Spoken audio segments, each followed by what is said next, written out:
Good morning, students.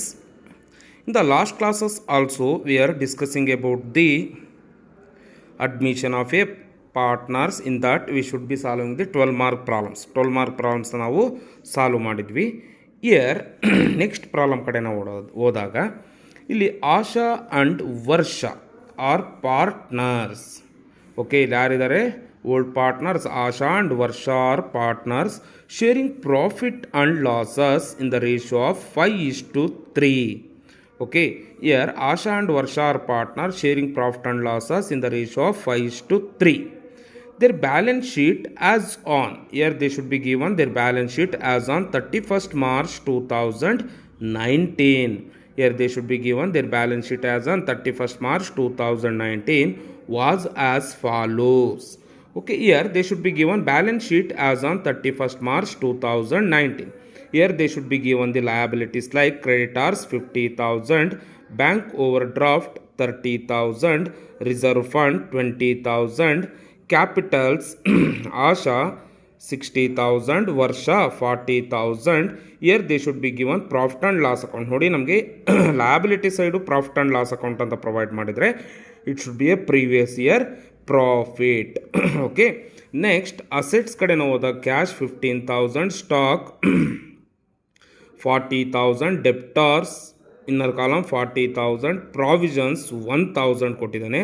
ಇದು old balance ಶೀಟಲ್ಲಿ less ಮಾಡಿದ್ರೆ ಬರುವಂಥ 39,000, furniture 10,000, machinery 40,000, building 50,000, investments 5,000, bills receivable 9,000 ಕೊಟ್ಟಿದೆ. ಓಕೆ, ಇದು ನಮಗೆ ಓಲ್ಡ್ ಪಾರ್ಟ್ನರ್ಸ್ ಯಾರ್ಯಾರ್ದು ಆಶಾ ಮತ್ತು ವರ್ಷ ಬಿಸ್ನೆಸ್ನ ರನ್ ಮಾಡಬೇಕಾಗಿರೋ ಆದಾಗ ಕೊಟ್ಟಿರುವಂಥ balance sheet. Next year on 1st April 2019 Nisha is admitted into the partnership as a new partner.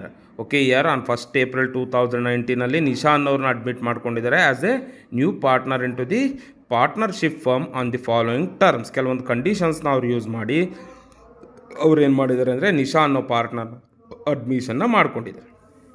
First she brings rupees 26,000 as capital. ಅಂದರೆ ಅವಳು ಏನು ಮಾಡ್ತಾ ಇದ್ದಾಳೆ, 26,000 ಅಷ್ಟು ಕ್ಯಾಪಿಟಲ್ನ ತೊಗೊಂಬರ್ತಾ ಇದ್ದಾಳೆ. And ₹12,000 towards good will. ಅಂದರೆ 26,000 ಅಷ್ಟು ಕ್ಯಾಪಿಟಲ್ನ ತೊಗೊಂಬರ್ತಾ ಇದ್ದಾಳೆ, 12,000 ಅಷ್ಟು ಗುಡ್ ವಿಲ್ನ ತೊಗೊಂಬರ್ತಾ ಇದ್ದಾಳೆ for 1/5 share in future profits which she acquires in the ratio of 2:1 from old partners. ಇದು ನೋಡಿ ನಿಮಗೆ ಮೋಸ್ಟ್ ಇಂಪಾರ್ಟೆಂಟ್. ಇಯರ್ ರೇಷಿಯೋ 2:1 ನೋಡಿ, ಇದು 5:3 old ratio of the old partners. This 2:1 sacrifice ratio share sacrificed from old partner to new partner. Old partners ಏನು ಮಾಡ್ತಾ ಇದ್ದಾರೆ, 2:1 ಅಷ್ಟು ಸ್ಯಾಕ್ರಿಫೈಸ್ನ ಮಾಡ್ತಾ ಇದೆ. ಓಕೆ, ಅಲ್ಲಿಗೆ ಇದನ್ನು ನಾವು ಯಾವುದ್ರಲ್ಲಿ ನೋಡ್ತೀವಿ, ಗುಡ್ ವಿಲ್ನ ನಾವು ಶೇರ್ ಮಾಡಬೇಕಾದ್ರೆ ನಾವು ನೋಡ್ತೀವಿ. Okay, next of the goodwill amount is to be withdrawn by old partners. ಅದರಲ್ಲಿ 12,000 ಗುಡ್ ವಿಲ್ ವ್ಯಾಲ್ಯೂ ಕೊಟ್ಟಿದ್ದಾನೆ, ಅದರಲ್ಲಿ ಆಫ್ ಅಮೌಂಟ್ನ ಅವರು ಏನು ಮಾಡ್ತಾ ಇದ್ದಾರೆ, ವಿತ್ಡ್ರಾನ ಮಾಡ್ಕೊತಾ ಇದ್ದಾರೆ. ಯಾರು? Old partners. Next stock and ನೋಡಿ, ಈ ಎರಡು ಅಡ್ಜಸ್ಟ್ಮೆಂಟ್ಸ್ನ ನಾವೇನು ಮಾಡ್ತೀವಿ ಅಂತಂದರೆ we should be shown in the partners capital account. Next stock and furniture are to be valued at 8% less than the book value. ಅಂದರೆ ಇಲ್ಲಿ ಏನು ಮಾಡಿದ್ದೇನೆ, ಸ್ಟಾಕ್ ಮತ್ತು ಫರ್ನಿಚರ್ನ ಅವರು ಏನು ಮಾಡ್ತಾ ಇದ್ದಾರೆ, 8% ಅಷ್ಟು less than the book value ಆಗಿ ತೊಗೊತಾ ಇದ್ದಾರೆ. Next on depreciate machinery by 10%. ಇಲ್ಲಿ ಮಷಿನರಿ ಮೇಲೆ ಎಷ್ಟು ಡಿಪ್ರಿಸಿಯೇಷನ್ ಮಾಡ್ತಾ ಇದ್ದಾರೆ, 10%. Okay, next provision for doubtful debts is to be increased to. ನೋಡಿ, ಲಾಸ್ಟ್ ಪ್ರಾಬ್ಲಮಲ್ಲಿ ನಾವೇನು ನೋಡಿದ್ವಿ, ಇನ್ಕ್ರೀಸ್ಡ್ ಬೈನ ನೋಡಿದ್ವಿ. ಇಲ್ಲಿ ನಾವೇನು ನೋಡ್ತೀವಿ, ಇನ್ಕ್ರೀಸ್ಡ್ ಟು 10% ಆನ್ ಡೆಪ್ಟಾರ್ಸ್. ಈ ಅಡ್ಜಸ್ಟ್ಮೆಂಟ್ನ ನಾನು ಸಾಲ್ವ್ ಮಾಡಬೇಕಾದ್ರೆ ಯಾವ ರೀತಿ ಅಂತ ನಾನು ಹೇಳ್ತೀನಿ. Okay, next building are to be valued at ₹60,000. ಇಲ್ಲಿ ಬಿಲ್ಡಿಂಗ್ ವ್ಯಾಲ್ಯೂ ನಮಗೆ ಓಲ್ಡ್ ಬ್ಯಾಲೆನ್ಸ್ ಶೀಟಲ್ಲಿ 50,000 ಕೊಟ್ಟಿದ್ದಾನೆ. ನೋಡಿ, ಇಲ್ಲಿ 50,000 ಕೊಟ್ಟಿದ್ದಾನೆ, ಬಟ್ ಇಲ್ಲಿ ರಿವ್ಯಾಲ್ಯೂ ಮಾಡಿದಾಗ ಎಷ್ಟಿದೆ, 60,000 ಇದೆ. ಓಕೆ, ಅಲ್ಲಿಗೆ ಇದೇನಾಯಿತು, ಇನ್ಕ್ರೀಸ್ ಆಯಿತು. Next interest on bank overdraft is 10% per annum. Interest on bank over draft ಎಷ್ಟು ಕೊಟ್ಟಿದ್ದಾರೆ, 10% per annum is outstanding since 1 year. ಅಂದರೆ 1 ಇಯರಿಂದ ಬ್ಯಾಂಕ್ ಓವರ್ ಡ್ರಾಫ್ಟು ಇಂಟ್ರೆಸ್ಟ್ನವರು ಪೇ ಮಾಡಿಲ್ಲ ಅಂತ ಹೇಳಿದೆ. Next prepaid insurance. Prepaid nothing but paid in advance. Advance ಆಗಿ ಇದನ್ನು pay ಮಾಡಿದ್ದಾರೆ. ಏನು ಇನ್ಶೂರೆನ್ಸ್ನ ಎಷ್ಟು ಅಮೌಂಟ್ ಪೇ ಮಾಡಿದ್ದಾರೆ? 800. ಅಡ್ವಾನ್ಸಾಗಿ ಪೇ ಮಾಡಿರೋದು ನಮಗೇನಾಗುತ್ತೆ? ಅಸೆಟ್ ಆಗುತ್ತೆ. ಔಟ್ಸ್ಟ್ಯಾಂಡಿಂಗ್ ಅಂದರೆ ನಮಗೇನಾಯಿತು? Liability. Prepaid nothing but asset. Okay, year prepare revaluation account, partners capital account and balance sheet after admission of a new partner. Okay, ಈ ಇದನ್ನು ಬೇಸಲ್ಲಿ ಇಟ್ಕೊಂಡು ನಾವೇನು ಮಾಡ್ತೀವಿ ಅಂತಂದರೆ ಇಲ್ಲಿ ಪ್ರಾಬ್ಲಮ್ಸ್ನ ನಾವು ಸಾಲ್ವ್ ಮಾಡಬೇಕಾಗುತ್ತೆ. ಓಕೆ, ಇಲ್ಲಿ ಪ್ರಾಬ್ಲಮ್ನ ನಾವು ಸಾಲ್ವ್ ಮಾಡೋಣ. Okay students, here next we should be prepare the revaluation account. ನಾವು ಏನು ಅಕೌಂಟ್ನ ಪ್ರಿಪೇರ್ ಮಾಡಬೇಕಾಗುತ್ತೆ? ರಿವ್ಯಾಲ್ಯೂಯೇಷನ್ ಅಕೌಂಟ್ನ ಪ್ರಿಪೇರ್ ಮಾಡಬೇಕಾಗುತ್ತೆ. ಆಲ್ರೆಡಿ ನಿಮಗೆ ನಾನು ರೂಲ್ಸ್ನ ಯಾವ ರೀತಿ ಪ್ರಿಪೇರ್ ಮಾಡಬೇಕು ಅಂತ ನಾನು ನಿಮಗೆ ಹೇಳಿದ್ದೀನಿ. ಡೆಬಿಟ್ ಸೈಡ್ ನಾವೇನು ತಗೊಂತೀವಿ? Decrease in the value of assets, increase in the value of liabilities and unrecorded liabilities. In the credit side, we should be taken increase in the value of assets, decrease in the value of liabilities and unrecorded assets na ನಾವು ತಗೊಂತೀವಿ. Okay, here ನಿಮ್ಗೆ already ನಾನು ಪ್ರಾಬ್ಲಮ್ನ discuss ಮಾಡಿದ್ವಿ. Third adjustment ಏನು ಹೇಳಿದ? Stock on furniture is to be valued at 8% less than the book value. Stock ಮತ್ತು furniture ಏನು ಹೇಳಿದಾನೆ? 8% less than the book value ನ ಮಾಡಿ ಅಂತ ಹೇಳಿದೆ. Okay, here we should be taken to stock account. ಯಾಕಂದ್ರೆ less than the book value ಅಂದಾಗ decrease in the value of asset. Stock, ಇಲ್ಲಿ ಸ್ಟಾಕ್ ವ್ಯಾಲ್ಯೂ ಎಷ್ಟು ಕೊಟ್ಟಿದೆ ನಮಗೆ? 40,000 into 8%. ಎಷ್ಟು ಬರುತ್ತೆ? 3,200. ಎಷ್ಟು ಬರುತ್ತೆ ನಿಮಗೆ? 3,200. Next to furniture.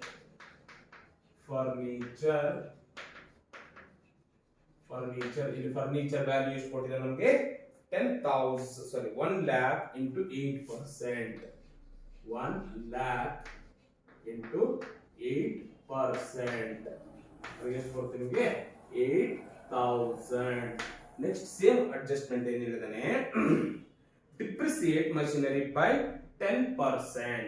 Okay, next ಏನ್ ಮಾಡಿ ಅಂತ ಹೇಳಿದ್ರೆ depreciate machinery by 10%. Okay, here we should be taken to depreciation on machinery. ಇದು ಮಷಿನರಿ ವ್ಯಾಲ್ಯೂ ಎಷ್ಟು ಪ್ರೊವೈಡ್ ಮಾಡಿದ್ರೆ ನಮಗೆ? here they should be provided 40,000 into 10%. ಅಲ್ಲಿಗೆ ಎಷ್ಟು ಬರುತ್ತೆ? 4,000. ಎಷ್ಟು ಬರುತ್ತೆ ನಿಮಗೆ? 4,000. ಓಕೆ, ನೆಕ್ಸ್ಟ್ ಇಲ್ಲಿ ಏನು ಮಾಡಿದ್ರೆ provision for doubtful debts is to be increased to. By ಅಂದ್ರೆ ನಾವೇನ್ ಮಾಡ್ತೀವಿ? ಡೈರೆಕ್ಟ್ ವ್ಯಾಲ್ಯೂ ತಗೊಂತೀವಿ. Increased to 10% on debtors. Here ಇಲ್ಲಿ ನೀವೇನ್ ಮಾಡ್ತೀರಿ ಅಂದ್ರೆ to provision for doubtful debts, to PDD. ಇಲ್ಲಿ ನಿಮಗೆ ಡೆಬ್ಟರ್ಸ್ ವ್ಯಾಲ್ಯೂ ಎಷ್ಟು ಕೊಟ್ಟಿದ್ದಾನೆ? 40,000 into 10%. ಎಷ್ಟು ಬರುತ್ತೆ? 4,000. ಇನ್ಕ್ರೀಸ್ ಟು ಅದರಿಂದ ಅಂತ ಹೇಳಿರೋದ್ರಿಂದ ಇನ್ಕ್ರೀಸ್ ಟು 4,000 ಬರುತ್ತೆ. 2 ಅಂದಾಗ ಓಲ್ಡ್ ಬ್ಯಾಲೆನ್ಸ್ ಶೀಟ್ ಎಷ್ಟು ಕೊಟ್ಟಿದ್ದಾರೆ ನಮಗೆ? ಇಲ್ಲಿ 1,000 ಕೊಟ್ಟಿದ್ದಾರೆ. ರಿಮೈನಿಂಗ್ ನಾವು ಎಷ್ಟು ಅಂತೀವಿ? 3,000. ನಿಮಗೆ ಮೋಸ್ಟ್ ಇಂಪಾರ್ಟೆಂಟ್ ನೋಡಿ, ಬೈ ಅಂತ ಇನ್ಕ್ರೀಸ್ಡ್ ಟು ಅಂತ ಕೊಟ್ಟರೆ ಈ ರೀತಿ ಮಾಡ್ತೀವಿ. ಸಪೋಸ್ ಇನ್ಕ್ರೀಸ್ಡ್ ಬೈ 4,000 ಅಂದಿದ್ರೆ ನಾವು ಏನ್ ಮಾಡ್ತಾ ಇದ್ವಿ? ಇಲ್ಲಿ 4,000 ತಗೊಳ್ತಾ ಇದ್ವಿ. ಬಟ್ ಇನ್ಕ್ರೀಸ್ಡ್ ಟು ಅಂದಾಗ ಓಲ್ಡ್ ಬ್ಯಾಲೆನ್ಸ್ ಶೀಟ್ ಅಲ್ಲಿ ನಿಮ್ಗೆ ಏನು ಪ್ರಾವಿಷನ್ ಕೊಟ್ಟಿರ್ತಾನೋ ಅದನ್ನ ನಾವು ಲೆಸ್ ಮಾಡ್ಕೊಬೇಕಾಗುತ್ತೆ. ಅದಕ್ಕೆ ನಮಗೆ ಎಷ್ಟು ಬಂದಿದೆ? 4,000 minus 1,000 ಎಷ್ಟು ಬರುತ್ತೆ ಇಲ್ಲಿ? 3,000. ಓಕೆ, ಬೈ ಅಂದಾಗ ನಾವು ಡೈರೆಕ್ಟ್ ವ್ಯಾಲ್ಯೂ ತಗೊಂತೀವಿ. 2 ಅಂದಾಗ ನಾವು ಏನ್ ಮಾಡ್ತೀವಿ? ಲೆಸ್ ಮಾಡಿ ಅಮೌಂಟ್ ನಾವು ತಗೊಂತೀವಿ. ಇದನ್ನ ಮೈಂಡ್ ಅಲ್ಲಿ ಚೆನ್ನಾಗಿ ಜ್ಞಾಪಕ ಇಟ್ಕೊಳ್ಳಿ.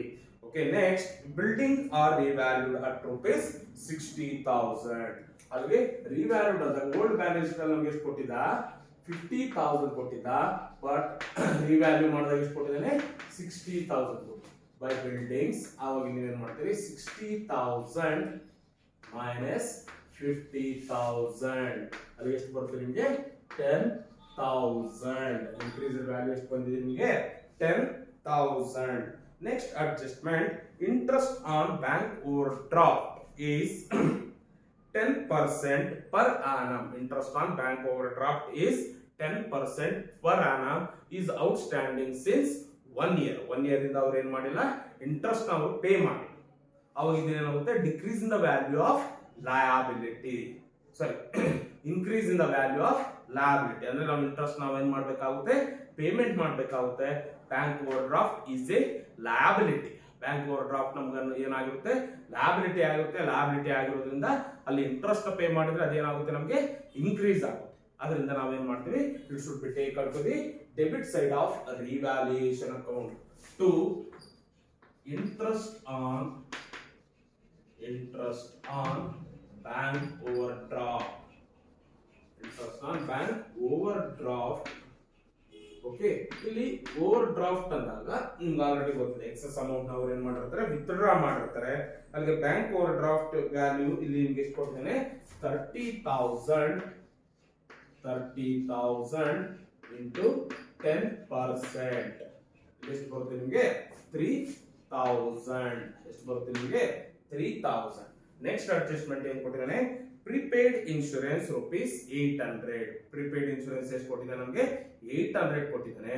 ಅದರಿಂದ it should be prepaid nothing but paid in advance. Paid in advance ಆಗಿರೋದ್ರಿಂದ it should be asset, should be increase in the value of asset. Okay, here next it should be taken by prepaid insurance. Prepaid insurance ಎಷ್ಟಿದೆ ನಮಗೆ, rupees 800. Okay, ಇಲ್ಲಿ adjustments ಇಷ್ಟೇ ಕೊಟ್ಟಿದ್ದಾರೆ. ಅದರಿಂದ ನೀವೇನ್ ಮಾಡ್ಬೇಕಾಗುತ್ತೆ, profit ಬರುತ್ತೋ ಲಾಸ್ ಬರುತ್ತೋ ನೋಡಿ. ಇಲ್ಲಿ ನಿಮಗೆ ಲಾಸ್ ಬರುತ್ತೆ. ಇಲ್ಲಿ ನಿಮಗೆ ಟೋಟಲ್ ಡೆಬಿಟ್ ಸೈಡ್ ಎಷ್ಟು ಬರುತ್ತೆ ಅಂತಂದ್ರೆ 14,000 ಬರುತ್ತೆ. ಟೋಟಲ್ ನಾವು ಮಾಡಿದ್ರೆ ಡೆಬಿಟ್ ಸೈಡ್ ಎಷ್ಟು ಬಂತು, 14,000 ಬಂತು. 15,000. ಓಕೆ, ನೆಕ್ಸ್ಟ್ ಇಲ್ಲಿ ನಿಮ್ಗೆ ಎಷ್ಟು ಬರುತ್ತೆ, 14,000. ಓಕೆ, 14,000 ಬಂದಿದೆ. ಅದರಿಂದ ಇಲ್ಲಿ ಏನ್ ಮಾಡ್ತೀರಿ ಅಂತಂದ್ರೆ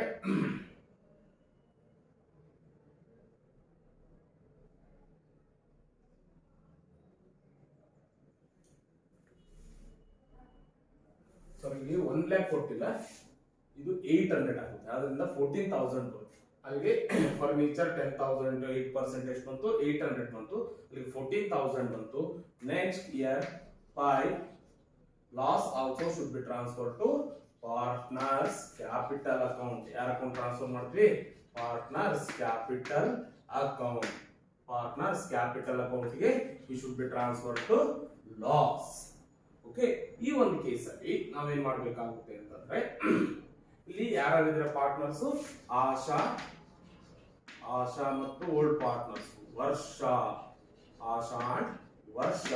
ಇಲ್ಲಿ ಎಷ್ಟು ಬರುತ್ತೆ ಲಾಸ್ ನಿಮ್ಗೆ ಅಂತಂದ್ರೆ 3,200 into the ratios 5:3 ಅದ 5/8, 3/8 is equals to, ಅಲ್ಲಿಗೆ ನಿಮಗೆ ಈಚ್ ಪಾರ್ಟ್ನರ್ ಎಷ್ಟು ಬರುತ್ತೆ, 2,000, 1,200. ಟೋಟಲ್ ಎಷ್ಟು ಬರುತ್ತೆ ನಿಮಗೆ, 3,200. ಅರ್ಥ ಆಗಿದೆಯಲ್ಲ ಇದು ನಿಮಗೆ. ಇಲ್ಲಿ 1 lakh ಕೊಟ್ಟಿದ್ರೆ 8,000 ಬರುತ್ತೆ ಇಲ್ಲಿ, ಬಟ್ ಕನ್ಫ್ಯೂಷನ್ ಆಗಿ 1 lakh ಮಾಡಿದೆ. ಬಟ್ ಅಲ್ಲಿ ಕೊಟ್ಟಿರೋದು 10,000. ಇಲ್ಲಿ ನಿಮಗೆ ಡೆಬಿಟ್ ಸೈಡ್ ಲಾಸಸ್ 14,000 ಬಂದಿದೆ. ಇಲ್ಲಿ 10,800 ಬಂದಿದೆ. ಲೆಸ್ ಮಾಡಿದಾಗ ಎಷ್ಟು ಬಂದಿದೆ, 3,200. You should be consider as a loss. Okay, next year we should be prepare the partners capital account. Okay students, next year we should be prepare the partners capital account. Okay, first credit side ನಾವು ಏನು ತಗೊಂತೀವಿ ಅಂದ್ರೆ by balance brought down. by balance brought down ಆಗಿ ತಗೊಂತೀವಿ old partners capitals. ಏನು ತಗೊಂತೀವಿ ನಾವು, old partners capital ಎಷ್ಟು ಕೊಟ್ಟಿದ್ದಾನೆ, 60,000, 40,000. Okay, next ನಮಗೆ ಇಲ್ಲಿ ಏನು ಕೊಟ್ಟಿದ್ದೇನೆ, ರಿಸರ್ವ್ ಫಂಡ್ ಏನು ಕೊಟ್ಟಿದ್ದೇನೆ ನಿಮಗೆ, ಬೈ ರಿಸರ್ವ್ ಫಂಡ್. ಓಕೆ, ಇದು ನಾವು ಯಾವ ರೇಷಿಯೋದಲ್ಲಿ ತಗೊಂತೀವಿ, 5:3. ಇಲ್ಲಿ ಟೋಟಲ್ ರಿಸರ್ವ್ ಫಂಡ್ ಎಷ್ಟು ಕೊಟ್ಟಿದ್ದಾರೆ ನಿಮಗೆ, total reserve fund they are given 20,000 ಎಷ್ಟು ಕೊಟ್ಟಿದ್ದಾನೆ 20,000 ಇಂಟು 5/8 ಮಾಡಿದಾಗ ಎಷ್ಟು ಬರುತ್ತೆ 12,500 ನೆಕ್ಸ್ಟ್ 3/8 ಮಾಡಿದ್ರೆ ಎಷ್ಟು ಬರುತ್ತೆ 7,500 ಎಷ್ಟು ಬರ್ತದೆ 7,500 okay next year profit and loss ಕೊಟ್ಟಿದೆ ಪ್ರಾಫಿಟ್ ಅಂಡ್ ಲಾಸ್ ಅಂದಾಗ it should be a profit liability side kotaga profit and loss account it is also we should be shared to the according to their old ratio of the old partners okay let's ಬರುತ್ತೆ 8,000 ಕೊಟ್ಟಿದ್ರೆ total 5,000 3,000 okay next year we should be taken ಇಲ್ಲಿ revaluation profit ಬಂದಿದ್ರೆ ನಾವು ಏನ್ ಮಾಡ್ತಾ ಇದ್ವಿ credit side ನಾವು ತಗೊಂತಾ ಇದ್ವಿ ಲಾಸ್ ಆಗಿರೋದ್ರಿಂದ ನಾವು ಯಾವ ಸೈಡ್ ತಗೊಂತೀವಿ ಡೆಬಿಟ್ ಸೈಡ್ ನಾವು ತಗೊಂತೀವಿ ಎಷ್ಟಾಗಿದೆ ರಿವ್ಯಾಲ್ಯೂಯೇಷನ್ ಲಾಸ್ ಅಂತಂದ್ರೆ by two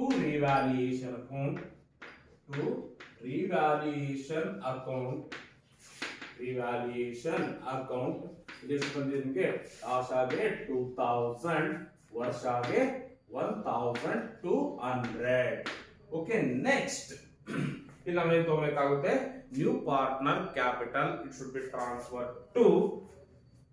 transfer to by cash account ಯಾವ ಅಕೌಂಟ್ ಟ್ರಾನ್ಸ್ಫರ್ ಮಾಡ್ತೀವಿ ಕ್ಯಾಶ್ ಅಕೌಂಟ್ ಎಷ್ಟು value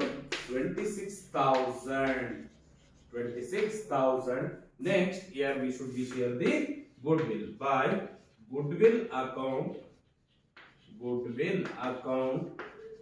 here we should be taken as a sacrifice ratio 2:1 old problems ಅಲ್ಲಿ ಏನು ಮಾಡ್ತಾ ಇದ್ದ sacrifice ratio ನ ಪ್ರೊವೈಡ್ ಮಾಡ್ತಾ ಇರಲಿಲ್ಲ old ratios are considered as a sacrifice ratio but here they should be provided as a sacrifice ratio okay 2:1 ಅದರಿಂದ sacrifice ratio ಮುಖಾಂತರ ನಾವು goodwill ನ ಶೇರ್ ಮಾಡ್ತೀವಿ goodwill 12,000 ಕೊಟ್ಟಿದ್ದ ಅದಕ್ಕೆ ಎಷ್ಟು ಬರುತ್ತೆ 8,000 4,000 okay next adjustment ಏನು ಹೇಳಿದ ಅಂತಂದ್ರೆ half of the goodwill value withdrawn by the old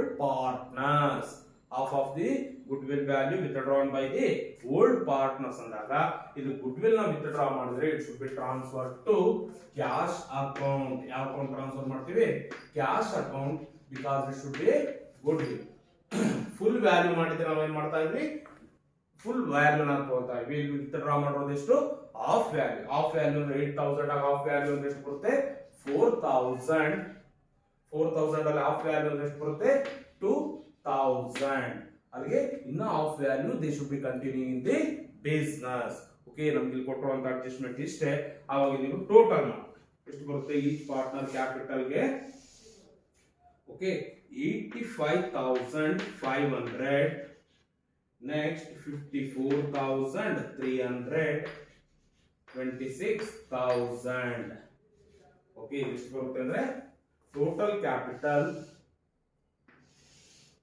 85,500 54,300 26,000 next ಇಲ್ಲಿ ನಾವು ಅಮೌಂಟ್ ಏನು ಮಾಡಬೇಕಾಗುತ್ತೆ ಕ್ಯಾರಿ ಮಾಡಬೇಕಾಗುತ್ತೆ ಇಲ್ಲಿ ಕ್ಯಾರಿ ಮಾಡಿದಾಗ ಯಾಕಂದ್ರೆ ಬೋತ್ ಸೈಡ್ ನಲ್ಲಿ ವಿಕಲ್ ಮಾಡಿದಾಗ ಟು ಬ್ಯಾಲೆನ್ಸ್ ಕ್ಯಾರಿ ಡೌನ್ ಇಲ್ಲಿ ಕ್ಯಾರಿ ಮಾಡಿದಾಗ ನಿಮಗೆ ಎಷ್ಟು ಬರುತ್ತೆ ಈಚ್ ಪಾರ್ಟ್ನರ್ಗೆ 79 ಇದನ್ನ ಲೆಸ್ ಮಾಡಿದ್ರೆ ಟೋಟಲ್ 85,500 ಮೈನಸ್ 6,000 79,500 ಇದನ್ನ ನೀವು 54,300 ಮೈನಸ್ 3,200 ಮಾಡಿದ್ರೆ 51,300